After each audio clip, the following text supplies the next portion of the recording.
Everyone, जैसे आप लोग जानते हैं मैं कोई ना कोई आर्ट एंड क्राफ्ट बनाती रहती हूँ। तो आज मैं कॉमिक कॉन की तैयारी कर रही हूँ। मेरा भांजा है शारिफ और वो हर बार कॉमिक कॉन में भाग लेता है। तो पिछले साल मैंने उसकी मदद की थी जिराया कॉस्ट्यूम बनाने में, वो विग, लंबी विग और फर वाली और छोटी मोटी वो सब करने में। और this year he has decided to become Piccolo. तो पिकोलो बनना चाहता है, पूरा वो ग्रीन। देखो मुझे ये सारे कॉमिक कॉन और ये मांगा और ये सब इतना ज़्यादा नहीं समझता है। हम तो आर्चीज, अमर चित्रकथा, टिंकल वाले लोग हैं।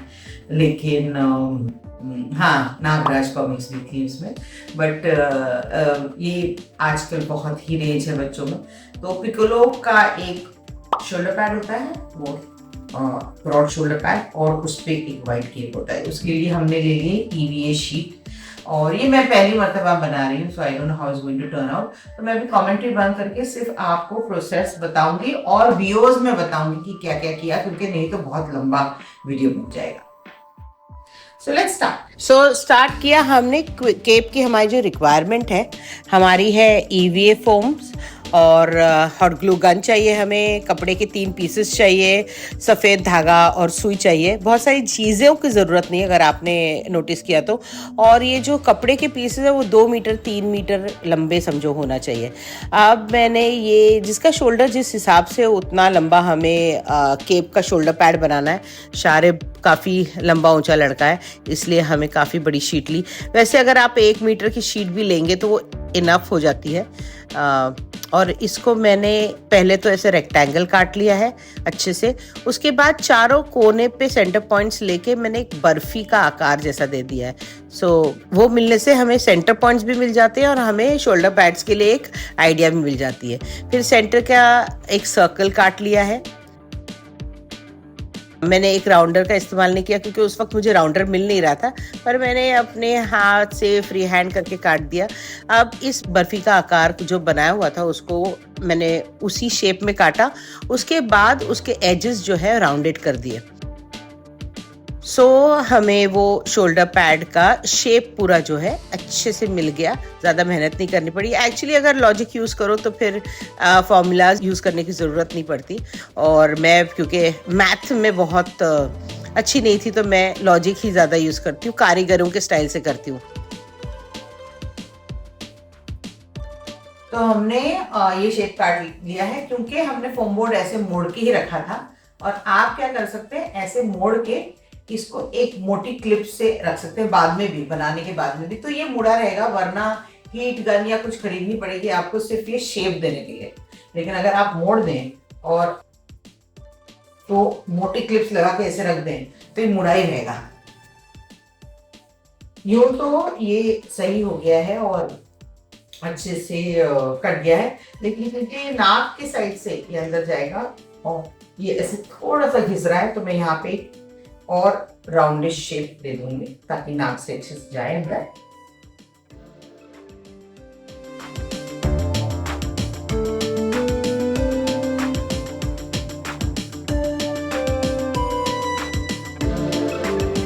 अब इस डोम को ऐसे रख के सिंपल, ज्यादा ये करना ही नहीं है क्योंकि हम बहुत सिंपली चीजें करने में बिलीव करते हैं।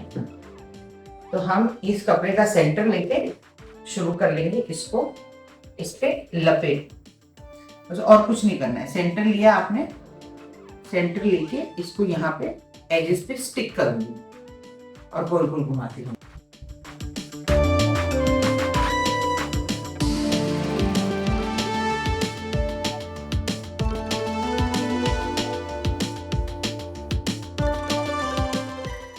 इससे क्या होगा, एक तो जो कर्ल्स हमको चाहिए वो नेचुरली फॉर्म हो रहे हैं। ये देख रहे हो आप, right Sharif? The curls that we need वो नेचुरली फॉर्म हो रहे हैं और हमें ज्यादा कटिंग, ज्यादा स्टिचिंग, ज्यादा स्टिचिंग कुछ नहीं करनी पड़ रही है। तो अब हम जो है ग्लू गन से चारों ओर से इसको चिपका देंगे। Glue gun is always temporary. जो मेन चीज चिपकती है वो ग्लू से है। यहाँ पे हमने फेविकॉल का इस्तेमाल किया है। फेविकॉल एक ब्रांड नेम है, लेकिन इसको बोलते हैं MR ग्लू।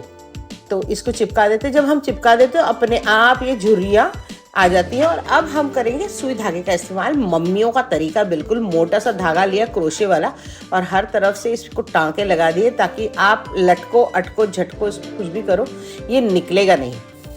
और ये कंप्लीट केप के जो काउल्स है, जो आगे की जैसे दुपट्टे पे काउल्स आते हैं ना, वैसा एकदम फॉल आ गया। अब बंदे के कंधे पे मैंने उसको रख दिया और उसको जहाँ जहाँ चाहिए वहाँ वहाँ 4 टाके लगा दिए, एक सिर्फ अंदाजे के लिए, जो लंबा नीचे पीछे केप जो सुपरमैन का दुपट्टा होता है वैसे, उसको इसके करने के लिए मैंने 1 2 3 4 जगह पे टाके लगा दिए। और वो एक अंदाज़ा जब मिल गया, खाका जैसे बन गया, तो फिर मैंने उसको नीचे रख के पूरा उसको सिल दिया है हर तरफ से, ताकि वो केक एकदम परमानेंटली बन जाए। और ये केक सिलती जा रही हूँ हर तरफ से।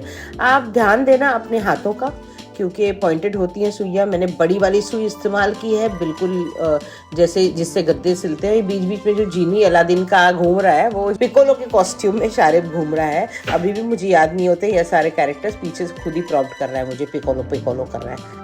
तो ये पिकोलो के कॉस्ट्यूम में जो घूम रहा है वो शारिब ही है। पूरा मैं उसको प्रिपेयर कर रही थी। अब ये एक बार जब हो गया पुख्ता तो इसको इसके शोल्डर पे रख के हमने वो कपड़े जो है वो साइड से या तो बिटिंग करवा लीजिए या छोटी सी पट्टी घुमवा लीजिए और उसको रख के फिर बाद में चारों तरफ से अच्छे से सिलाई मार दी ताकि वो केप अच्छे से जम जाए। डबल रखा है मैंने केप का फैब्रिक पीछे, ताकि एक हैवीनेस रहे और वो केप अच्छे से फ्लो करे। तो ये टाँके मार मार के अच्छे से, क्योंकि मोटा धागा है और थोड़ी ताकत लगती है, इसलिए उसको आप संभाल के करिए, अपनी फिंगर्स को संभालिए। मेरी हालत तो ऐसी हो गई, मैं खुद उधड़ रही थी ये सिलाइयाँ मारते मारते। बाल बिखर गए, फेस बिल्कुल ऑयली सा हो गया, मैं खुद ही एकदम रूखी सी हो गई। लेकिन एक आर्टिस्ट की ज़िंदगी, व्हाट टू डू।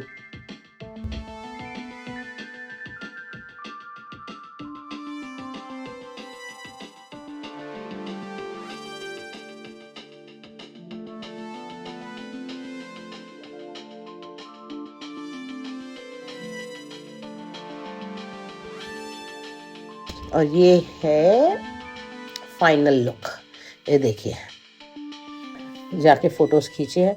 हमने मेकअप यूज़ किया है, क्रायोलॉन की स्टिक्स यूज़ की है। क्रायोलॉन की स्टिक्स के ऊपर अच्छा सा पाउडर, डस्टिंग पाउडर डाल के उसको फिक्स कर दिया, उस पर मेकअप फिक्सर लगा दिया, दिन भर चल गया। तो साथी भी बना लिए कुछ। Thank you for watching this video. Please share, like and subscribe, and I will see you next time. Bye bye, adios.